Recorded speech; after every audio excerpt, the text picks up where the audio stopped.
একটি ছোট্ট গ্রামের পুকুর পাড়ে থাকত এক কচ্ছপ। নাম তার কাটু। শান্ত, ধীর, কিন্তু খুব একা। তার শেলের নিচে ছিল শত কথার বোঝা, কিন্তু শোনার কেউ ছিল না। একদিন পুকুর পাড়ে এলো একটি বিড়াল। নাম তার মিনি। শহর থেকে হারিয়ে এসেছে, ক্ষুধার্ত, ক্লান্ত, চোখে ভয়। কাটু ধীরে ধীরে কাছে গিয়ে বলল, তুমি ঠিক আছো? মিনি চমকে উঠল, তারপর আস্তে বলল, আমি পথ হারিয়ে ফেলেছি। কাটু তাকে নিজের পুকুর পাড়ের একটি শুকনো জায়গায় আশ্রয় দিল, খাবার খুঁজে দিল। কিন্তু গ্রামের মানুষরা মিনিকে পছন্দ করল না। তারা ভাবল সে তাদের মুরগি চুরি করতে এসেছে।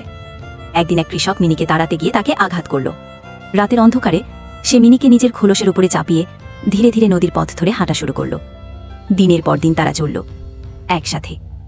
অবশেষে তারা পৌঁছল এক সুন্দর সবুজ বনের ধারে, যেখানে পশু পাখিরা শান্তিতে থাকে। কাটু, সে প্রতিদিন সকালে পুকুরের ধারে বসে সূর্য উঠলে বলে, এটাই তো চেয়েছিলাম, তোমার মুখের হাসিটা ফিরে আসুক।